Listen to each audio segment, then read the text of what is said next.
All right, so we're diving deep today into data management and a good laboratory practice, or GLP environment. A crucial aspect of ensuring reliable and trustworthy scientific data. Exactly, and you've brought some really fascinating material for us to unpack. Absolutely. We've got excerpts that touch on GMP in general, in pharma and food facilities, Yeah, some YouTube discussions about GMP lab practices, FDA inspections, right? and of course the rule book itself. Oh yeah, Title 21 of the Code of Federal Regulations. That's the one. So our mission today, if you choose to accept it, Right. is to get a clear understanding of what GOP expects when it comes to data handling, from the very beginning when it's first generated, Right. all the way through to reporting and The archiving. whole life cycle. Exactly, and we'll dig into why these meticulous systems are so vital. It's all about building trust in the science. Exact. Think of this deep dive as your decoder ring for the world of GLP data integrity. Yeah, and it's a cornerstone. Absolutely. While the sources touch on GMP, the principles of making sure you've got solid lab data that you can trust are at the very heart of GLP. Right. So we'll be looking at how those principles translate into the specific requirements of a GLP setting. Perfect. So we'll be exploring things like the role of validated software, electronic records, Yeah. why thorough documentation is absolutely crucial for audits. It can make or break you. It really can, and ultimately how all of this ensures that our lab findings are accurate, that we can trace them back to their source, Traceability is key. and that they're stored properly for the long haul. Absolutely. But here's where it gets really interesting. Okay, tell me more. It's not just about ticking boxes on a form. Right. It's about establishing a real sense of confidence in the scientific results. Precisely. Data integrity is the foundation, Right. the very bedrock upon which we build sound scientific conclusions and make regulatory decisions. Exactly. Without solid data management practices, Mm-hmm. even the most carefully designed study can have its findings called into question. So let's start right at the beginning. Okay? How is data captured in the first place? Yeah, that initial step. Now, the sources don't explicitly isolate specific GLP regulations for data acquisition, but we can definitely infer some principles from the broader GMP context. Oh, for sure. You saw in the Good Design Practices for GMP Pharmaceutical Facilities excerpt Yeah, how much emphasis there is on controlling the environment, right. keeping contamination to an absolute minimum. Yeah. And it stands to reason that this would directly affect the reliability of the data coming out of those environments. Absolutely. If the environment where you're generating data isn't carefully controlled, Right. any contamination that sneaks in could directly compromise the samples you're analyzing. Yeah.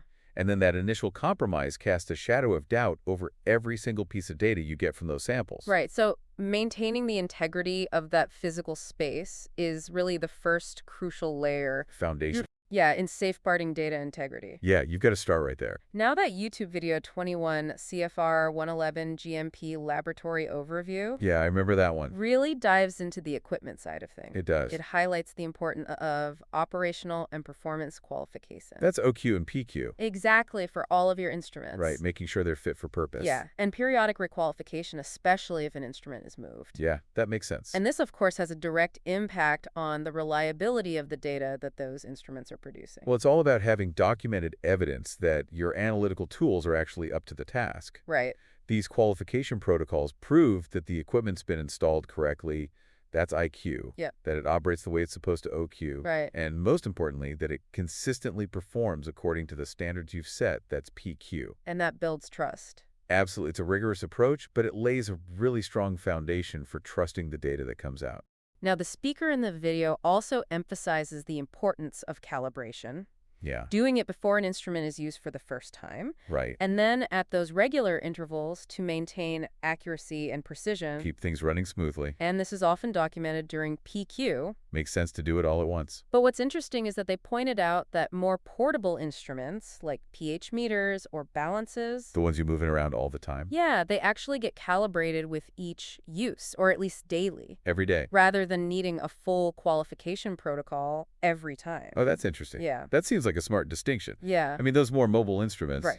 they're probably subject to more environmental variables. They're out and about. Yeah, exactly. So that daily calibration, Right. it acts as a vital check on their accuracy, right when you need it. Yeah, like a just-in-time verification. Exactly. Compared to that more comprehensive qualification that's needed for the less frequently moved or more complex equipment. Makes sense.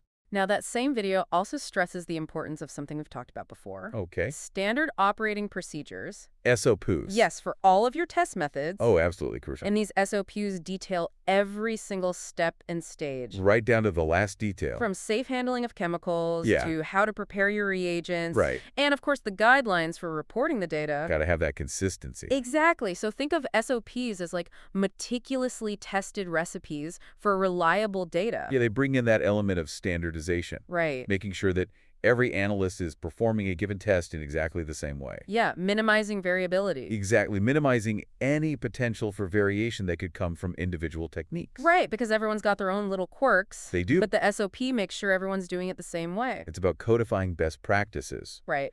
Capturing the collective wisdom of all those experienced scientists. Yeah. So you can guarantee consistency Mm-hmm.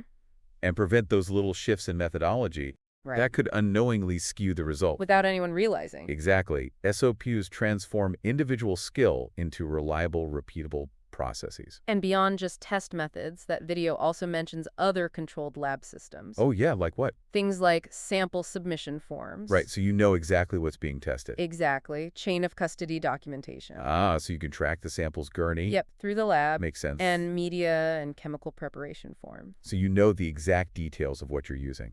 All essential for maintaining data traceability. Yeah, these systems create an unbroken chain of evidence. Right. It all starts with the sample submission form, capturing all that vital identifying information. Right. Then the chain of custody is like a detailed logbook, Yeah. tracking every step of the way. Who touched it when they touched it? Exactly, and the preparation forms tell you the precise details of the reagents used. Right, so you can always trace a result back to its origin. And understand every single step in the analysis. Now, there's this key concept that comes up in the 21 CFR 111 GMP laboratory overview video. What's that? And it's the idea that if it's not documented, it didn't happen. Oh, I've heard that one. It's a fundamental principle in GMP and in GLP. Absolutely crucial. All lab activities have to be permanently recorded. Right there and then. Right at the time they happen. Contemporaneous documentation. Exactly, and it can be on paper or electronically. Whatever system you're using. But it has to be detailed yet concise. That's the balance. Yes. Because without a clear written record of what happened right when it occurred, there's no objective proof that it actually took place. It's like it never happened. Exactly. It's your word against whatever. Right. So the documentation needs to be thorough enough so that someone else could reconstruct what you did. If they needed to, yeah. But also clear and to the point. To avoid any confusion? Right, and to be efficient. Imagine trying to recall specific details from weeks or months ago. Oh, I don't even want to think about it. Documentation provides that reliable, verifiable record. So secure record keeping is paramount. Oh, absolutely essential. Now, our sources don't go into detail about GLP specifically here. Okay. But the principles from GMP Regulation 21 CFR Part 211 give us some clues. Yeah. It mandates written procedures for production and process control. Right. To ensure the identity, strength, quality, and purity of drug products. All those key factors. And this inherently requires accurate and secure record keeping. Yeah, imagine if lab records were incomplete or inaccurate. Oh, or could be tampered with. Easy to change. Right. It could jeopardize the safety and effectiveness of the products. Absolutely. So secure record keeping, whether paper or electronic, acts is a safeguard. Protects the data. Protecting the integrity of the data from unauthorized access, modification, or loss. It's about maintaining a trustworthy and auditable history. And that Regulation Section 211.180 also talks about batch production records. Oh, yeah. Which have to include so much detail. Yeah, like what? The product's name and strength, all the ingredients used, the equipment involved, sampling data. Right. And who did what. And when they did it.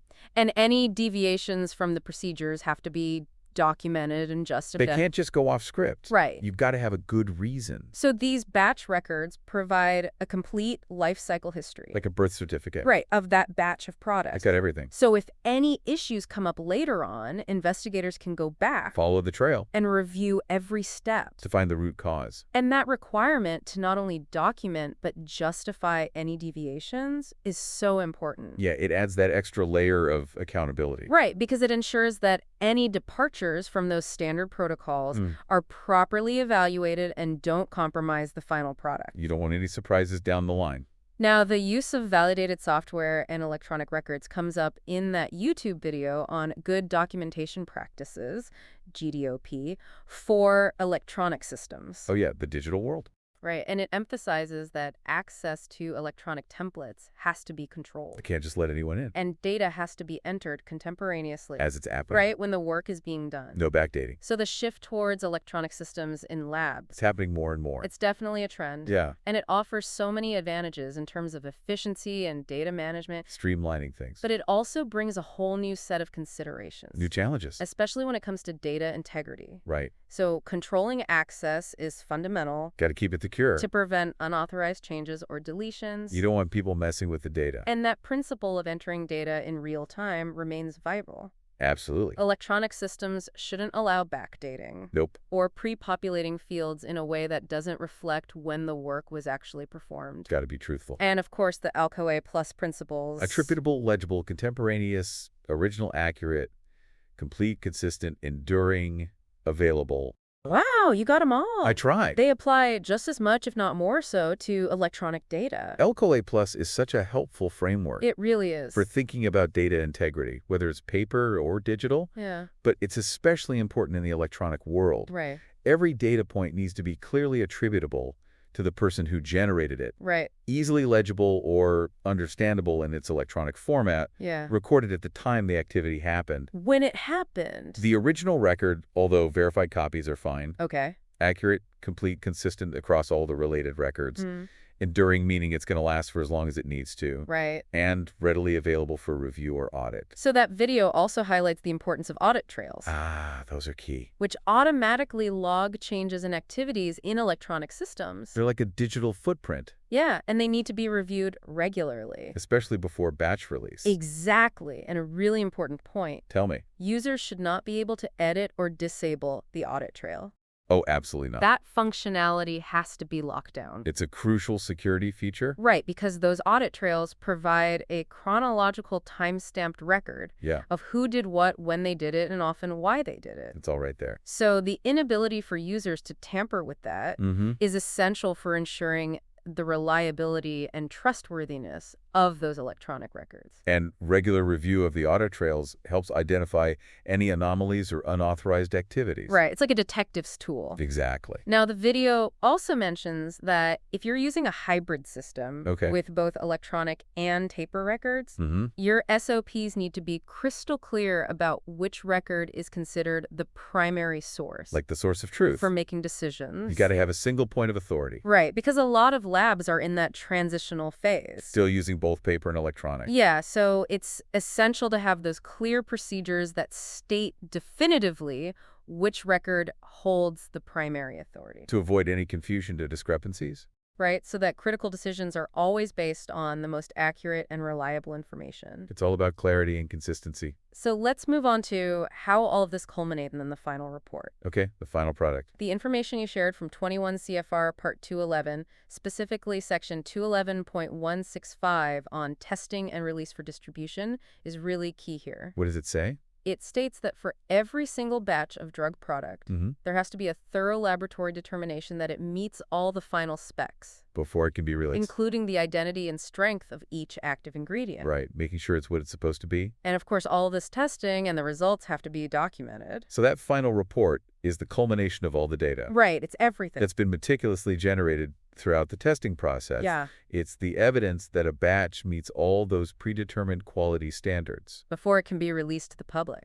And this regulatory requirement really highlights the connection between accurate, reliable data and the quality of what ends up in people's hands. And Subpart J of Part 211, which is all about laboratory controls, further emphasizes this need for complete records of every single test performed. No cutting corners. That's in Section 211.194. Okay. And this includes the date of the test, who performed it, and naturally all the results. Got to have the data. And again, these records have to be accurate and retained. It all comes back to documentation. It really does. It's so important. Those specific details in those records, the timing, who was involved, the results of the test, they're absolutely essential for maintaining traceability and demonstrating compliance. Especially during those audits. Right, because you've got to be able to prove that you've done everything by the book. It's all about accountability. Now, you also included information from a pharmaceutical master validation plan source. Oh, yeah. Which highlights the importance of protocols and SOPs not just for manufacturing equipment, but also for all the testing equipment. Oh, right. So it's not just about the big machines. No, it extends to everything. Interesting. And this implicitly supports the reliability and accuracy of the data that informs those final reports. So you're validating the methods and the equipment used for analysis. Exactly. To build confidence in the results. Right, because those results are what feed into those final reports. It all connects. Now, when it comes to effective audits, oh boy, comprehensive documentation is absolutely non-negotiable. I can imagine. You have to think of auditors as detectives piecing together the story of a product's journey. Following the clues. And the FDA Form 483 analysis you brought points to recurring compliance challenges related to written procedures and lab controls. People still struggle with that. They do, which really underscores how crucial it is to get that documentation right. Well, that analysis of the 483s is really revealing. It is. It shows that deficiencies in those areas are consistently among the top citations. So companies need to stay focused on these fundamental aspects of GMP and GLP. It's not a one-time thing. No, it's ongoing. You got to keep at it. Because auditors rely heavily on clear, accurate, and complete documentation to assess compliance and data integrity. There was also a really interesting case study in that YouTube video from the Office of Study Integrity and Surveillance, OSIS Workshop 2022. Oh, yeah. What was that about? It illustrated how missing documentation can impact data reliability and even human subject protection in clinical trials. Oh, that's serious. Yeah, now this was focused on clinical trials, not GLP specifically. Okay. But the underlying principle that documented evidence is essential for showing compliance and data integrity applies everywhere. Yeah, the specific context might be clinical trial. Right. But the message is clear. It is. Missing documentation raises serious questions about the reliability of the data. And as that case study showed, in clinical trials, it can even impact people's well-being. Wow, that's a powerful example. In a GLP environment, it erodes trust in the validity of the findings. Makes sense. So maintaining comprehensive documentation ensures that all findings are reported accurately and archived properly. Long-term storage? Now, we didn't have specific GLP archiving timelines in the sources. Okay. But the GMP regulations in 21 CFR Part 211.180 require batch production and control records to be kept for at least a year after the batch's expiration date. Oh, wow. Or even longer for certain drug products. Makes sense to keep those records. So this highlights the long-term importance of these records. It's not just about the immediate. No. It's about the long game. The long game, exactly. And that long-term retention is important for a few reasons. Like what? Post-market surveillance. Right. Investigating potential long-term effects. Right. And just having a historical record. Right, of the product's quality and how it was made. Yeah, so while the specific durations might be different between GMP and GLP, right, the fundamental principle of keeping that data for extended periods is the same. So what does all of this mean for our listeners? Okay, let's bring it all together. This deep dive into data management, record keeping, and reporting in a GLP framework really reveals a system built on meticulous documentation, validated processes, and a commitment to data integrity. It's a holistic approach. It is. Where every single step matters. From the initial data acquisition to that final archived report. Every piece of the puzzle. All designed to ensure reliability and traceability. It's about creating a system where you can trust the results. And you can see why these regulations are so critical. They're the backbone of trust. Yeah, trust in the scientific data that underpins everything. From drug development to food safety. Right, it affects all our lives. And it's not just about preventing errors. Right. It's also about fostering a culture of continuous improvement. Oh, that's interesting. Yeah, when you've got clear documentation and meticulous records, you've got a gold mine of information that you can analyze to find ways to optimize and enhance the quality of the scientific work. So here's where things get really interesting. Grossing? Think about the increasing use of electronic records. The digital revolution. And the challenges of maintaining data integrity in a digital world. Yeah, how do you ensure the security and authenticity of electronic records over the long term? Right, and what about the advancements in technology and regulations? They're constantly evolving. That are shaping the future of GLP data management. It's a dynamic field. It is, so having a strong grasp of these fundamental principles the foundation is going to be invaluable as you continue to explore this area. Absolutely. This deep dive has hopefully given you a clear understanding of the essential role of data management in GLP. It's more than just paperwork. So much more. It's the backbone of reliable scientific research. So what stands out to you as the most critical aspect of GLP data integrity? What really resonated with you?